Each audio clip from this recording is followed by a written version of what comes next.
To your channel नीटफ्लिक्स। हमने last lecture तक 3D packing देख लिया था। 3D पैकिंग के अंदर हमने सीसीपी पैकिंग जो थी वो हमने पूरी डिस्कस कर ली थी, उसका यूनिट सेल भी हमने डिस्कस कर लिया था।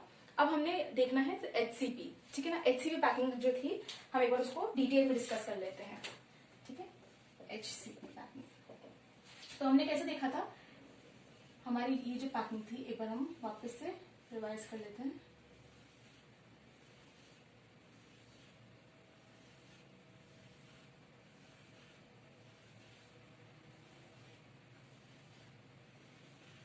ठीक है, ऐसे आइटम्स थे हमारे जो अपवर्ड पॉइंट कर रहे थे, जो मेरे को जो मेरे पास ट्रायंगुलर वॉइड्स दिख रहे हैं मुझे, तो जो अपवर्ड पॉइंट करते हुए मेरे पास ट्रायंगुलर वॉइड थे उनको मैंने कवर किया, ऊपर से एक लेयर लेकर आई मैं और मैंने उसको कवर किया। तो अपवर्ड फेस करते हुए ट्रायंगुलर वॉइड्स को कवर करने के लिए मैंने जब एटम्स रखे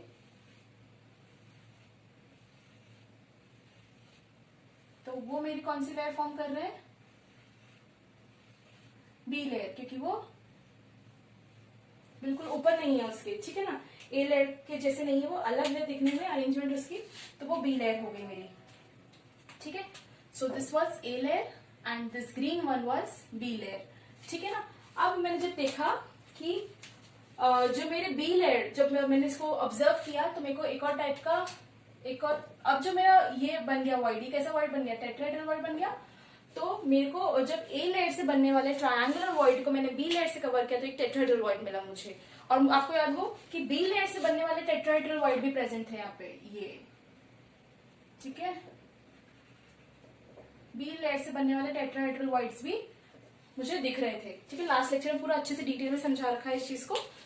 तो ये बी लेयर से, अब जब मैंने इस बी लेयर के बनने वाले जो ट्रायंगुलर वॉइड, जो टेट्राहेड्रल वॉइड है, जब मैंने उनको कवर किया तो वो बिल्कुल, जब मैंने इनको कवर किया तो वो बिल्कुल जैसे वैसा ही अरेंजमेंट शो कर रहे हैं जैसा मेरा ए लेयर का अरेंजमेंट था। जब मैंने इन टेट्राहेड्रल वॉइड्स को कवर किया जो बी लेयर से बन रहे थे, जब उनको मैंने कवर किया ऊपर से और एटम लाके, तो बिल्कुल मेरी अरेंजमेंट वैसी थी जैसे ए लेयर की थी। तो इसलिए मैंने जब थर्ड लेयर आई है वो मेरी कैसी है, बिल्कुल ए जैसी है। तो ये मेरा अरेंजमेंट कैसे हो गया था, ए बी टाइप का अरेंजमेंट हो गया था, ठीक है। अरेंजमेंट कैसा हो गया था, ए बी टाइप का।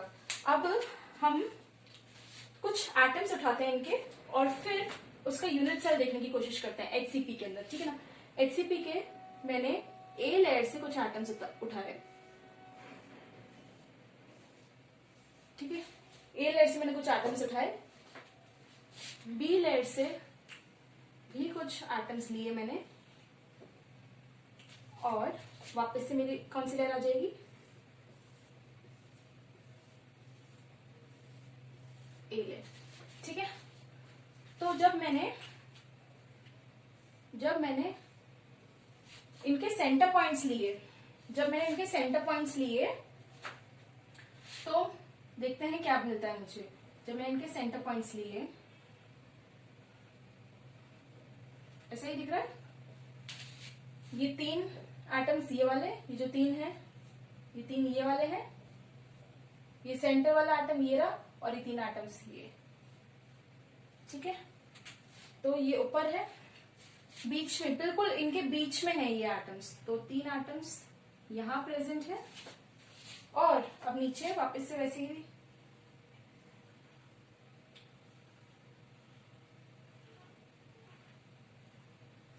ठीक है। तो जब मैंने इनको ज्वाइन किया तो मुझे क्या मिला,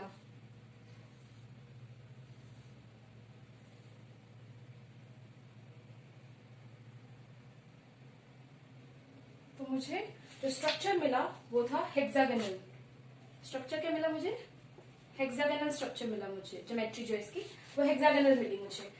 तो इस यूनिट सेल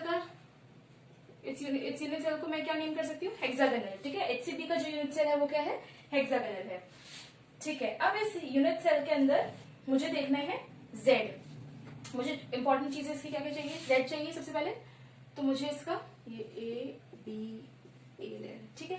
तो अब जेड निकालने के लिए, अब इसके एटम्स कहाँ प्रेजेंट है, आपको कहाँ दिख रहे हैं इसके एटम्स। एक तो कॉर्नर्स पे प्रेजेंट है एटम, फेस पे प्रेजेंट है, और एक बिल्कुल बीच के अंदर 3 एटम प्रेजेंट है, ठीक है ना। उस यूनिट सेल के बिल्कुल मिडिल के अंदर 3 एटम प्रेजेंट है, एंटायरली उसी यूनिट सेल के अंदर प्रेजेंट है वो, ठीक है ना। अब आपसे मैं पूछूं कि ये जो कॉर्नर वाला एटम है, मैं पूछ रही हूँ ये कॉर्नर वाला एटम जो है हेक्सागोनल स्ट्रक्चर के अंदर, वो कितना कंट्रीब्यूट करेगा पर यूनिट सेल के अंदर, वो कितना कंट्रीब्यूट करेगा, ठीक है। 2 सेकंड के लिए आप वीडियो रोक के खुद सोचिए। अब एकदम से आपको सोच रहे कॉर्नर वाला एटम है 1/8, वो 1/8 किसके लिए था, वो था क्यूबिक, जब हमारा जो हमारा यूनिट सेल था वो क्यूबिकल था, तब हमारा 1/8 कॉन्ट्रीब्यूशन था। पर अब ये क्या है, एक हेक्सागन है, तो अब इसका कॉन्ट्रीब्यूशन देखते हैं, ठीक है। तो इसका कॉन्ट्रीब्यूशन एक बार देख लेते हैं कि कॉर्नर वाले एटम्स, स्पेस वाले एटम्स, इनका कितना कॉन्ट्रीब्यूशन होता है, ठीक है। अगर आपने ये चैप्टर बहुत ही अच्छे से पढ़ा है अभी तक और आप अच्छी चीजें बहुत अच्छे से इमेजिन कर पा रहे हैं, तो ये आपके 2 मिनट का काम है, चुटकियों में हो जाएगा, ठीक है। अब आपको पता है एक तो इस यूनिट सेल के साथ शेयर कर रहा है इसका। अब मैंने अगर एक और ऐसा ही हेक्सागन बनाया, ठीक है ना, इसके आगे एक, इसके साइड में, ठीक है, एक इसके साइड में, तो एक तो ये प्रेजेंट है, एक जस्ट इसके इस वाले फेस से बंधा हुआ एक हेक्सागोनल है और एक ये वाला हेक्सागोनल है। समझ आ रहा है आपको कैसा है ये, ठीक है। तो एक तो इसी प्लेन में होगा। अब जस्ट इसके ऊपर मैं एक और हेक्सागन बना दूं, ठीक है, आप समझ रहे हैं, जस्ट इसके ऊपर एक और हेक्सागन बना दूं, तो उसका कॉन्ट्रीब्यूशन होगा इस वाले पास वाला ये जो हेक्सागन बन रहा है, इसके ऊपर जो हेक्सागन होगा, एक तो 1 2 3 3 तो नीचे वाले हेक्सागन, और जस्ट इनके ऊपर मैंने और हेक्सागोनल रख दिए, तो वो कितने हो जाएंगे, 3 ऊपर और 3 नीचे, ठीक है ना। तो ऑल टोटल इस कॉर्नर वाले एटम को कितने हेक्सागोनल शेयर कर रहे होंगे, 6, 3 नीचे और 3 ऊपर, तो 1/6। और ऐसे मेरे पास कितने हैं कॉर्नर्स, कितने हैं 1 2 3 4 5 6 ऊपर और 6 नीचे, ऑल टोटल 12 कॉर्नर्स है मेरे पास, ठीक है ना, ऑल टोटल 12 कॉर्नर्स है। अब फेस के अंदर अगर मैंने इस फेस में जो एटम प्रेजेंट है, एक हेक्सागोनल नीचे है ना, और ये फेस है, ये सोचिए फेस है, अब ये एटम यहाँ प्रेजेंट है, तो जस्ट इसके ऊपर वाला एक और हेक्सागोनल जो होगा वही इसको शेयर करेगा, एक तो ये वाला हेक्सागोनल जो नीचे बन रहा है और एक ऊपर वाला, सिर्फ यही शेयर करेंगे, तो फेस का कॉन्ट्रीब्यूशन तो 1/2 आएगा, ठीक है ना। तो फेस का कॉन्ट्रीब्यूशन कितना है 1/2, और ऐसे कितने फेसेस हैं पास, अपन को पता है एटम्स का प्रेजेंट है, 2 ही फेसेस प्रेजेंट है, एक तो बिल्कुल ऊपर वाले और एक बिल्कुल नीचे वाले पे, तो 1/2 × 2 प्लस, अब मुझे पता है ये जो 3 एटम्स हैं वो एंटायरली इसके बिल्कुल बीचों बीच प्रेजेंट है, पूरे इसी यूनिट सेल के अंदर ही है, ठीक है ना, +3, तो Z कितना आ गया मेरा 2 + 1 + 3, Z कितना आ गया मेरा 6, ठीक है, Z 6 आ गया मेरा, ठीक है। अब मुझे इसके अंदर कोऑर्डिनेशन नंबर देखना है, तो कोऑर्डिनेशन नंबर अगर मैं इस एटम का देखूं, ठीक है, तो इस एटम का कोऑर्डिनेशन नंबर देखूं मैं अगर, तो 1 2 3 4 5 6 ये नीचे जैसे बी लेयर है, तो ये A है, अगर आप इसको ले लो या फिर इसके, तो इसके ऊपर जस्ट कौन सी लेयर आएगी, बी लेयर आएगी, इसके ऊपर जस्ट कौन सी लेयर आएगी, बी लेयर आएगी, ठीक है। तो इसको टच करते हुए कितना एटम है, इस एटम को टच करते हुए 1 2 3 4 5 6 7 8 9 10 11 12, ठीक है ना। एक तो उसी प्लेन में, एक तो खुद के प्लेन में 6 एटम्स और 3 ऊपर और 3 नीचे बी लेयर के, ठीक है ना। तो इसका कोऑर्डिनेशन नंबर ऑफ एटम क्या हो गया, कोऑर्डिनेशन नंबर ऑफ एटम कितना हो गया इसका 12, कोऑर्डिनेशन नंबर ऑफ एटम 12। इसकी भी पैकिंग एफिशिएंसी जो है वो 74% है, ठीक है ना, इसकी पैकिंग एफिशिएंसी जो है वो 74% है। अब एक इंपॉर्टेंट चीज है जो हम डिस्कस कर लेते हैं, अपने एक तो हेक्सागोनल में देख लेते हैं और एक क्यूबिक के अंदर देख लेंगे। अगर सोचिए, अगर आपको विजिबल है ना, हाँ, अगर ये जो है, ब्लैक से करते हैं, ये जो एज है इसको मैंने A कंसिडर किया, इस वाली एज को मैंने B कंसिडर किया, और ये जो है हाइट जो है इसको मैंने C कंसिडर किया, ठीक है ना। क्या बोल रही हूं मैं, ऐसे है ये, ठीक है ना, ये ऐसा बन रहा है, कंफ्यूज मत होना। तो मैंने इसको बी कंसिडर किया है, इसको ए कंसिडर किया है और इसको सी कंसिडर किया है।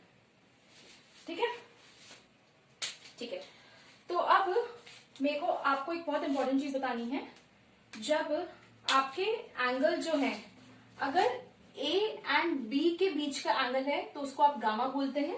ए एंड बी के बीच का एंगल है तो यहाँ पे ए और बी के बीच का एंगल कौन सा है?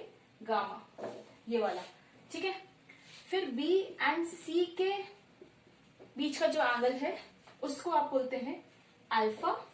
तो बी और सी के बीच का ये वाला एंगल, इसको मैंने क्या नेम किया है? अल्फा। और सी एंड ए के बीच का जो एंगल है वो है मेरा बीटा। ठीक है, वो है मेरा बीटा। ए एंड सी के बीच का एंगल, ये वाला एंगल, ये है मेरा बीटा। ठीक है, तो ये इंपॉर्टेंट है, आपको याद रखनी है ये एंगल्स वगैरह, है ना। तो अब आप देख रहे हैं हेक्सागन के अंदर मैं कैसे देख रही हूँ। हेक्सागन के अंदर मैं ऑब्जर्व कर रही हूँ कि मेरा ए जो है वो बी के इक्वल है, बट वो सी के इक्वल नहीं है। अगर आप देखोगे तो ए इज इक्वल्स टू बी, आपको पता है हेक्सागन बनता है तो all sides are equal, but जो सी है वो इनके इक्वल नहीं है। ठीक है ना, तो ए is equals to b but not equals to c. और आप देखोगे अल्फा, बीटा और गामा, है ना। अल्फा जो है, आप ये देखोगे अल्फा, ये वाला जो है हमारा अल्फा क्या था हमारा? बी और सी के बीच में। तो बी और सी के बीच में और ए और सी के बीच में हमारा 90 डिग्री का एंगल बन रहा है। नीचे प्लेन जा रहा है और ऊपर एक लाइन है, तो आपका एंगल तो हमेशा 90 डिग्री ही बनेगा। तो अल्फा और बीटा इक्वल है और ये 90 डिग्री के इक्वल है। वही जो हमारा गामा है वो है 120 डिग्री। आपको ये दिख रहा है, ये कोई हम जो हेक्सागन बनाते हैं जब, तो उनके बीच का एंगल कितना होता है? 120 डिग्री। तो हमारा a is equals to b but not equals to c, और वही हमारा alpha is equals to beta which is equals to 90 degree but gamma is equals to 120 degree. ठीक है, तो हमने ये हेक्सागन के बारे में डिस्कस कर लिया। यही चीज हम एक बार क्यूब में देख लेते हैं। ठीक है, यही चीज एक बार हम क्यूब में देख लेते हैं। क्यूब में एक बार डिस्कस कर लेते हैं इसी चीज को।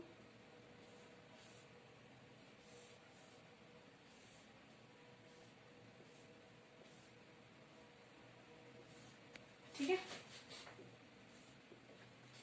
तो मैं बोल रही हूं, इसको मैंने कंसिडर किया ए, इसको कंसिडर किया बी और इसको कंसिडर किया मैंने सी। ठीक है, मैंने क्या बताया था? ए एंड बी के बीच का जो था वो गामा था, B and C is alpha and C and A is beta. ठीक है, तो कौन कौन से एंगल्स हैं देख ले। ए और बी, ए और बी के बीच में ये जो है ये है गामा। फिर उसके बाद जो है मेरा ए और सी, ये वाला एंगल, ये वाला एंगल ए और सी के बीच में मेरा है बीटा। और मेरा ये वाला एंगल बी और सी, ये बी और सी के बीच में मेरा जो एंगल है वो कौन सा है? अल्फा। ठीक है, समझ आया? तो यहाँ पे a is equals to b is equals to c, यह हमें पता है क्योंकि सारे क्यूब के अंदर सारे साइड्स जो होते हैं वो इक्वल होते हैं। और यहाँ पे alpha is equals to beta is equals to gamma, सभी 90 डिग्री है। ठीक है, आपको दिख भी रहा होगा सभी 90 डिग्री है।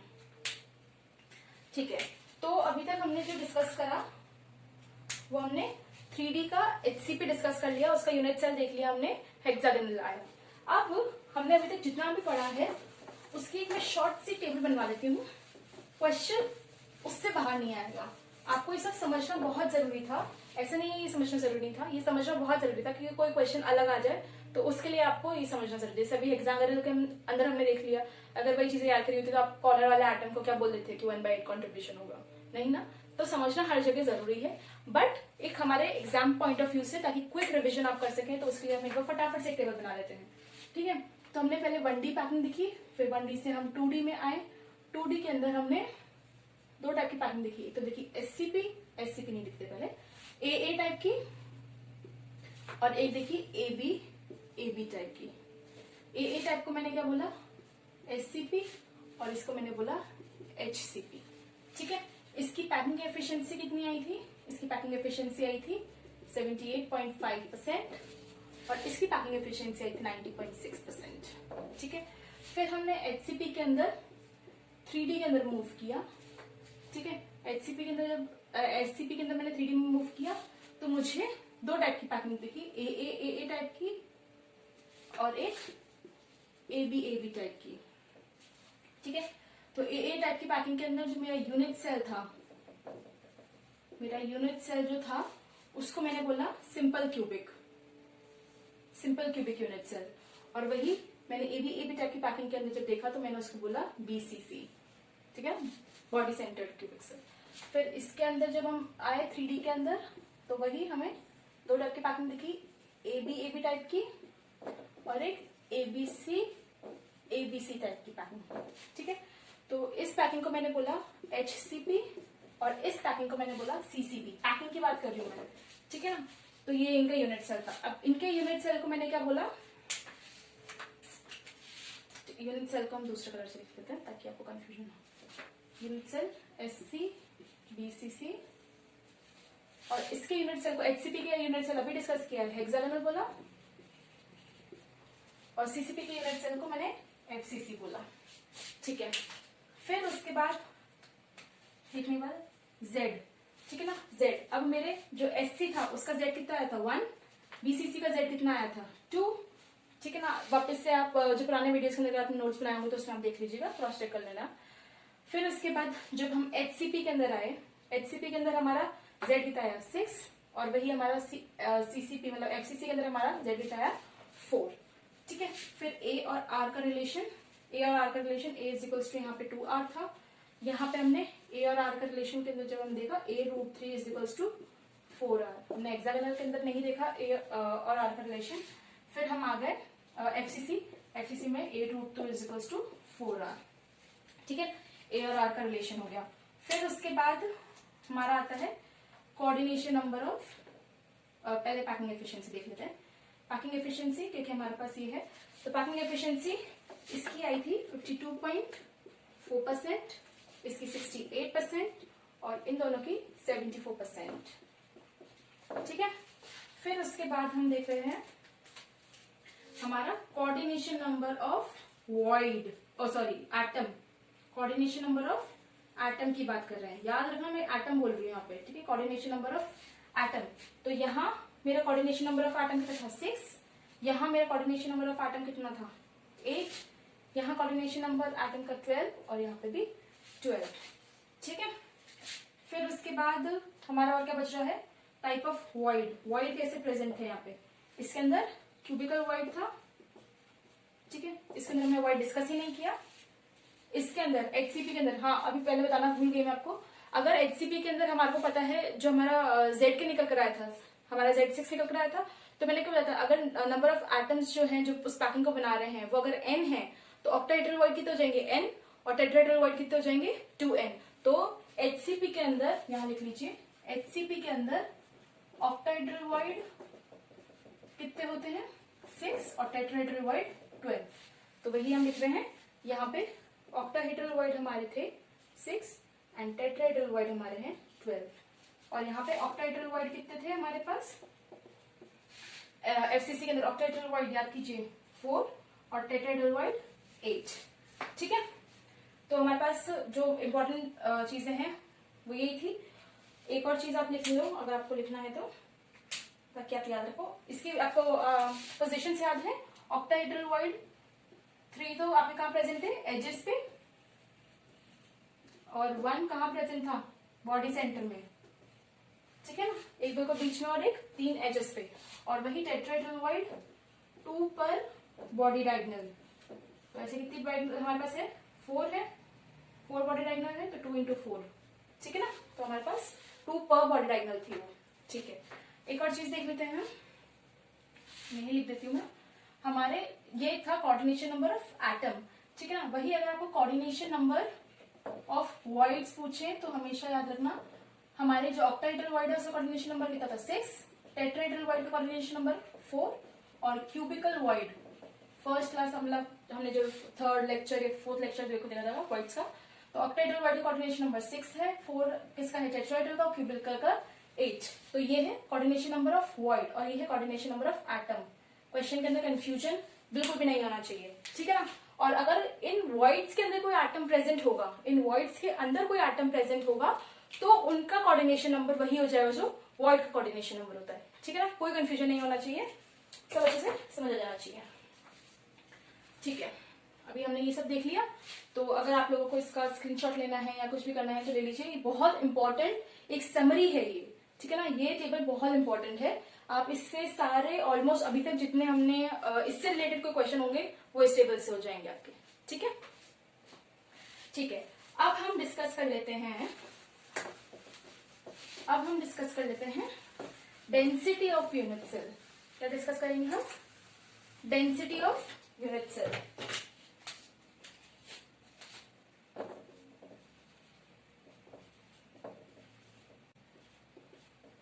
सो डेंसिटी ऑफ यूनिट सेल को मैं रो से रिप्रेजेंट करती हूं। तो रो क्या होता है मेरा? रो होता है मेरा mass of unit cell divided by volume of unit cell, ठीक है। क्या बोला मैंने? Mass of unit cell divided by volume of unit cell. तो अब मास ऑफ यूनिट सेल मैं कैसे निकाल सकती हूँ? Mass of unit cell, so mass of unit cell मुझे अगर चाहिए तो कितने एटम्स प्रेजेंट है और पर एटम का कितना मास है, अगर वो मैं निकालूं तो यूनिट सेल का मास आ जाएगा। सो Z into mass of one atom, तो उससे मेरे क्या आ जाएगा? ठीक है, उससे मेरा मास ऑफ यूनिट सेल आ जाएगा। वॉल्यूम डिपेंड करेगा कि आपका यूनिट सेल कैसा है, क्यूबिकल है या फिर हेक्सागोनल है, ठीक है। वैसे आपके जितने भी क्वेश्चन पूछे जाएंगे 110% श्योर हूं मैं कि FCC, BCC, SC जिसके सारे सबके यूनिट सेल मतलब सबके यूनिट सेल का वो क्या होता है स्ट्रक्चर, क्यूबिकल ही होते हैं वो सब, ठीक है ना। तो इनमें से ही पूछ जाएंगे। तो आपके जनरली जो वॉल्यूम ऑफ यूनिट सेल है आप A क्यूब ही जो है आप A क्यूब ही आप मैक्सिमम टाइम पे आप A क्यूब ही पुट करा करेंगे, क्योंकि आपके अगर फिर एग्जामिनर जो है वो BCC का पूछ लेगा, BCC या FCC का पूछ लेगा, FCC का ना बोल के CCP बोल दिया कभी, ठीक है। CCP अरेंजमेंट बोल दी, पैकिंग बोल दी, तो आप समझ जाइएगा उसका यूनिट सेल क्या है FCC। पर उनका जो बेसिक FCC है तो मतलब क्यूबिकल यूनिट सेल, ठीक है ना। Face centred cubic unit cell, BCC body centred cubic cell, ठीक है ना। SC जो है SCC आप बोलिए SC तो सिंपल क्यूबिक सेल, ठीक है ना। तो है तो सब क्या क्यूबिक ही है। बहुत शायद कभी कभी अभी तक मैंने कोई ऐसा क्वेश्चन देखा नहीं है जिसके अंदर हेक्सागोनल के बारे में पूछे। तो आपको जनरली जो आपका वॉल्यूम ऑफ यूनिट सेल है, आपका जो मतलब जो यूनिट सेल आपको देते हैं वो क्यूबिकल ही देते हैं, ठीक है ना। तो ये हो गया। अब मैं मास ऑफ वन एटम निकालू। मास of one atom, mass of one atom, तो वो क्या होता है? Molar mass of atom divided bye Avogadro number, ठीक है ना। Molar mass of atom divided bye Avogadro number gives us mass of one atom. तो अगर मैं अब डेंसिटी का फॉर्मूला लिखूं तो वो क्या हो जाएगा मेरे लिए? Rho is equals to Z into इसका मास, मोलर मास मैंने M से रिप्रेजेंट किया है और ये Na है, ठीक है ना। तो Z into mass of one atom, तो मास ऑफ वन एटम क्या है मेरा? M इंटू Na, ठीक है। अब वही अब इसके नीचे ये मेरा आ गया mass of unit cell divided by मेरा volume of unit cell, volume of unit cell. तो इसको क्या लिखते हैं? Rho is equal to Z Na into volume of unit cell, ठीक है। ये हमारा डेंसिटी का फॉर्मूला आ गया। बहुत इंपॉर्टेंट है, बहुत क्वेश्चंस आते हैं इससे, हम खुद भी क्वेश्चन सॉल्व करेंगे कुछ इसके, ठीक है। ये हो गया। अब आपको एक रिलेशन है, क्योंकि कभी कभी आपको पैकिंग एफिशिएंसी बोल के आपको पैकिंग एफिशिएंसी दी होती है, आपको एकदम से क्लिक नहीं करता है, तो वो भी हम देख लेते हैं। तो अगर पैकिंग एफिशिएंसी दी हुई है, फिर डेंसिटी दी हुई है और फिर पैकिंग एफिशिएंसी पूछ ले, कुछ भी पूछ सकते हैं आपको, तो इन दोनों का रिलेशन देख लेते हैं। तो पैकिंग एफिशिएंसी क्या थी हमारी? पैकिंग एफिशिएंसी थी हमारी Z into volume of one atom divided by volume of unit cell, ठीक है, ये थी। और रो हमारा क्या है? रो हमारा क्या है? हमारा है Z into mass of one atom divided by volume of unit cell. तो यहां से हमारा क्या कॉमन दिख रहा है? हमें ये चीज कॉमन आ रही है, तो हम इन दोनों के बीच में रिलेशन निकाल सकते हैं। तो इन दोनों के बीच में आप रिलेशन कैसे निकालेंगे? इन दोनों का रिलेशन हो जाएगा packing efficiency divided by volume of one atom equals to density upon mass of one atom. ठीक है, वॉल्यूम ऑफ वन एटम, तो पैकिंग मैं इसको कैसे लिख सकती हूँ, मुझे पता है मेरा एटम कैसा स्फेरिकल है, so packing efficiency upon 4/3 pi R cube equals to density upon mass of one atom, अभी मैंने क्या निकाला, molar mass upon Avogadro number. तो ये इनके बीच का रिलेशन आ गया। ठीक है, इनके बीच का रिलेशन आ गया। ठीक है, तो अभी तक हमने डिस्कस कर लिया HCP और उसका यूनिट सेल देख लिया, फिर हमने वो टेबल देख ली, हमने डेंसिटी देख लिया।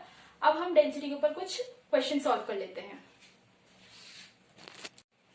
तो अब हम डेंसिटी पे कुछ क्वेश्चंस देख लेते हैं। ठीक है, सो फर्स्ट क्वेश्चन है polonium is the only metal, ठीक है, known to exist in simple cubic form. अब हमें ना सॉलिड स्टेट के अंदर जो एग्जामिनर ने वर्ड्स लिखे हैं ना, उन एक एक वर्ड बहुत इंपॉर्टेंट है वो, ठीक है ना, हर वर्ड को लेते हुए चलना है। ठीक है, उससे हमारा पूरा आंसर निकल जाएगा, आपको कुछ करने की जरूरत भी नहीं पड़ेगी। ठीक है, तो polonium is the only metal known to exist in simple cubic form. अब इसमें क्या बोला, ये सिंपल क्यूबिक।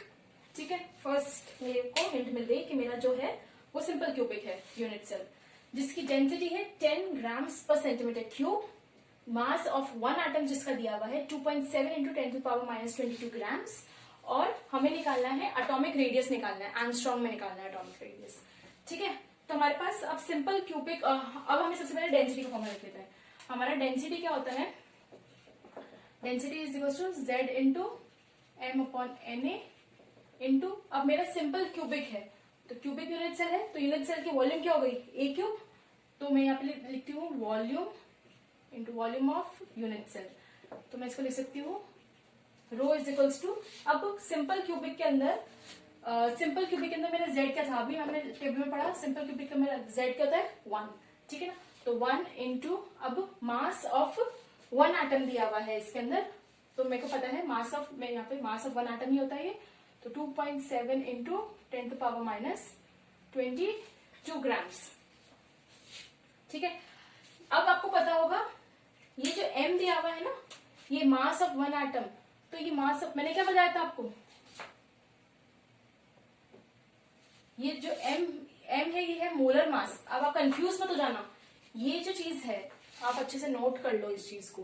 मैंने आपको जब भी डेंसिटी पढ़ाया तो मैंने डेंसिटी क्या बताया था, density is equal to Z into mass of one atom divided by volume of unit cell, और मास ऑफ वन एटम को मैंने क्या बताया, mass of one atom is equals to molar mass, जिसको मैंने M से रिप्रेजेंट किया है, molar mass of atom divided by Na।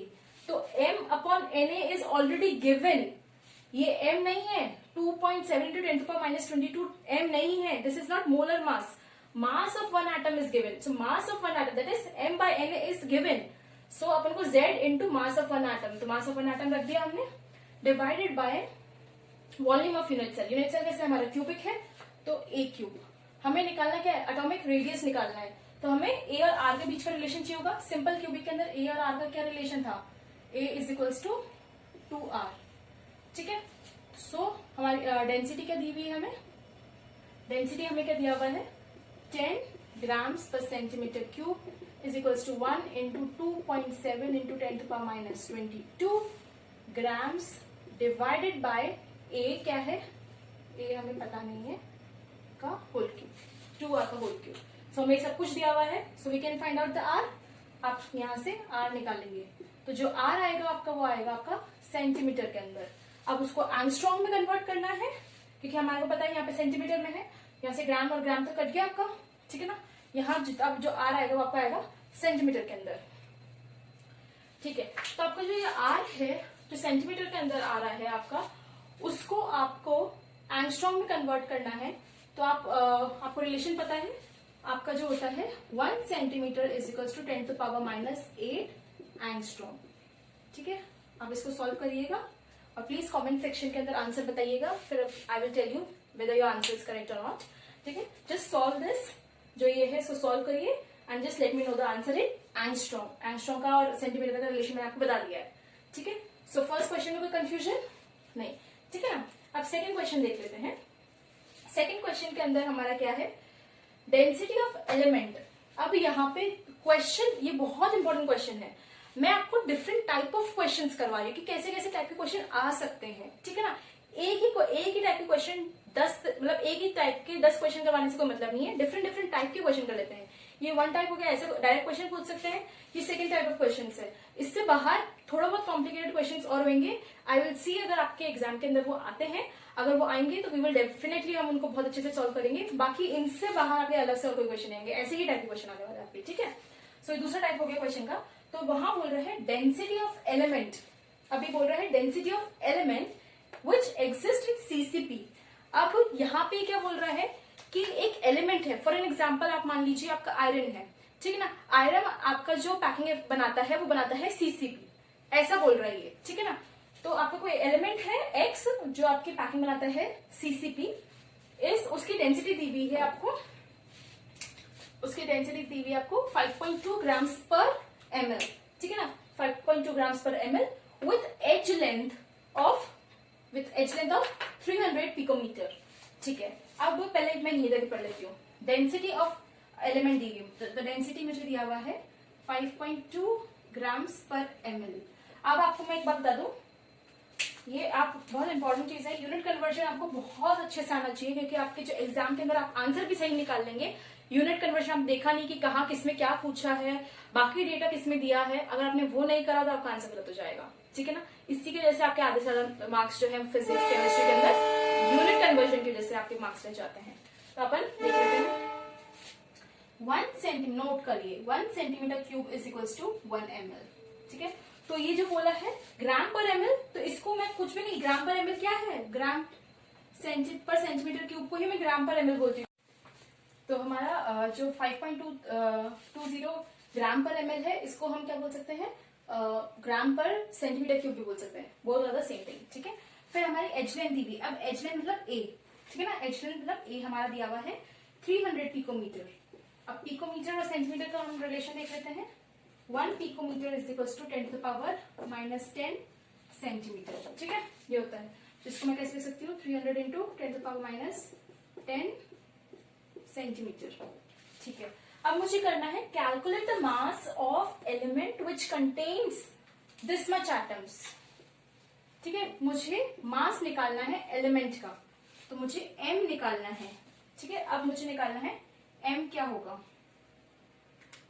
Mass of that element निकालना है मुझे, जिसके अंदर कितने एटम्स है, 3 इंटू 10 पावर 23 एटम्स हैं, ठीक है।